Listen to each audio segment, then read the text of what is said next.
Have you ever had a family member or a friend or someone from the community come out of prison? Or you yourself have come out of prison recently and you notice something different, something off?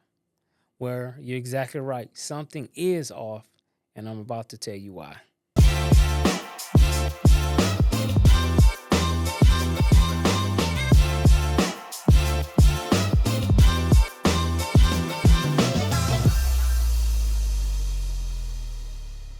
Hi, I'm Dr. Holt, the trauma doctor. I'm a traumatologist, trauma crisis specialist. I specialize in trauma as a national expert in regards to trauma.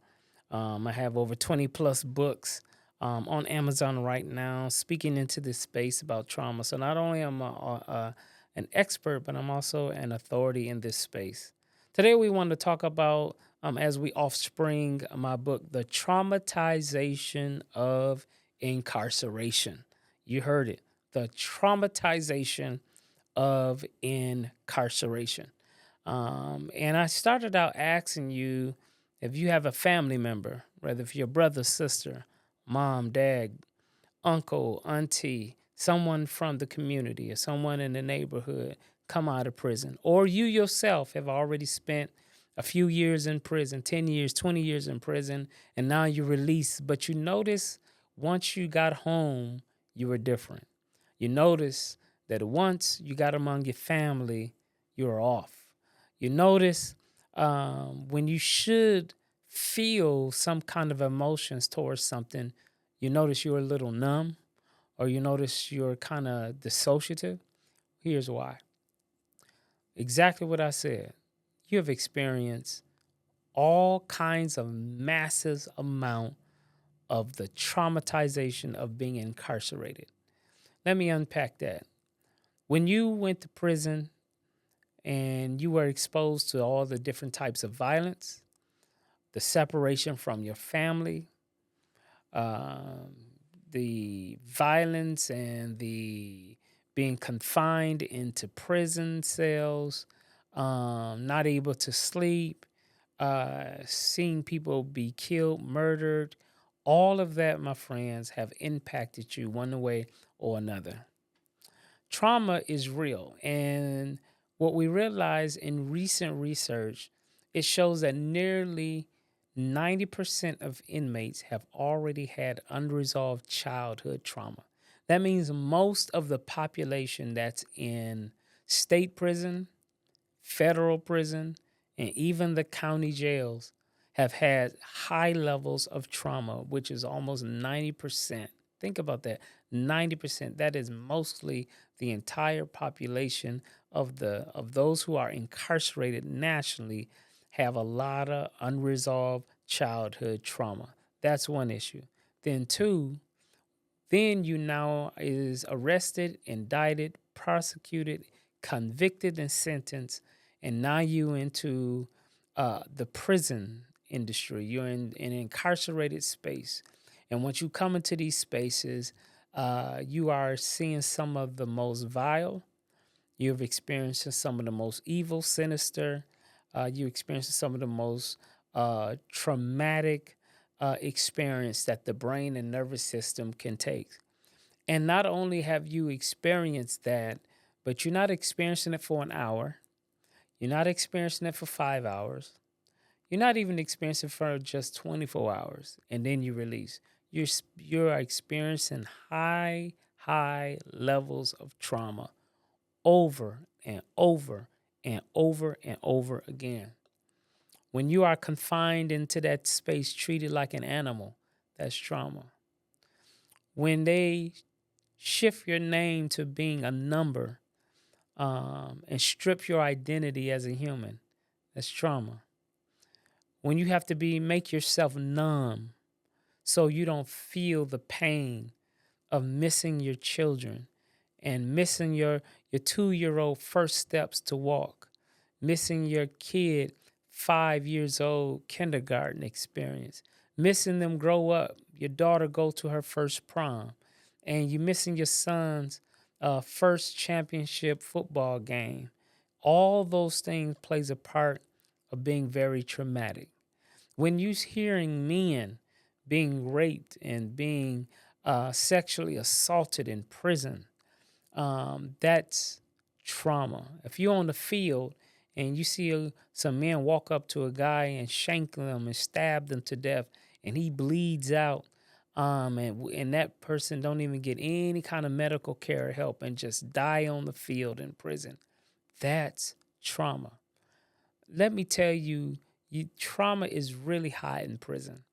The problem is because it's prison, nobody really cares. Because it's prison, no one really stopped to ask the question, what is the mental health of the felon? What is the mental health of the criminal?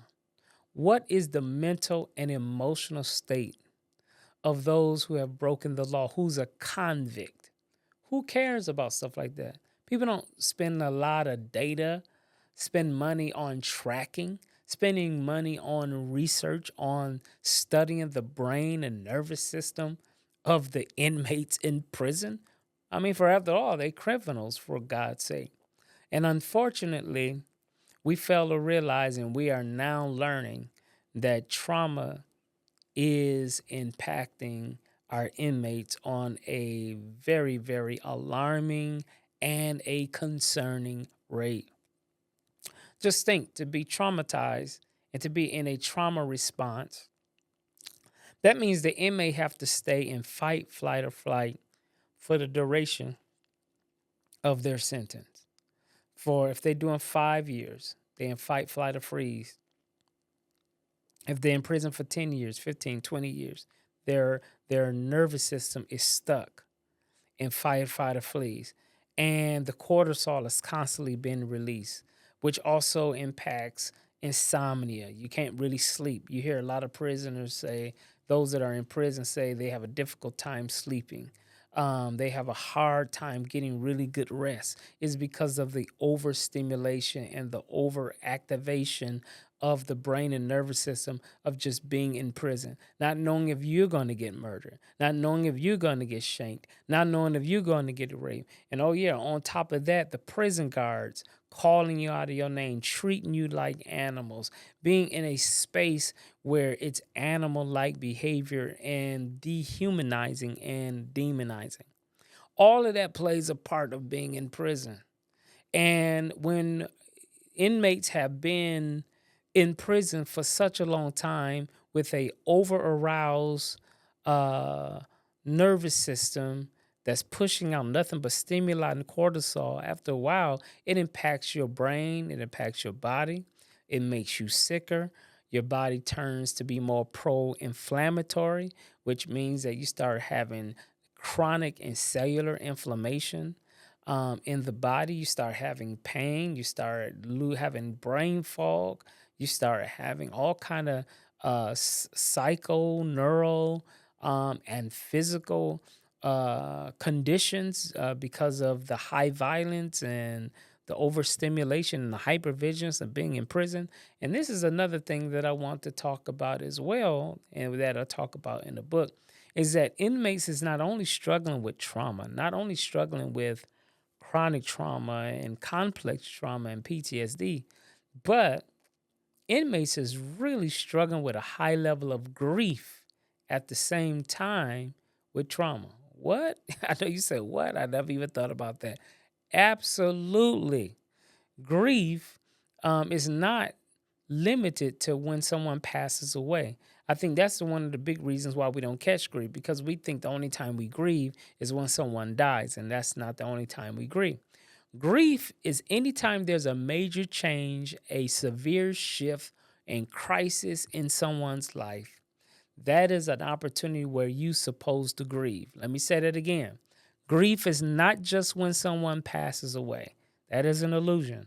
And I think this is the reason why a lot of people are mentally, emotionally unhealthy, because they think that grief is only associated to death, but that it does have something to do with that, but that is not the totality of grief.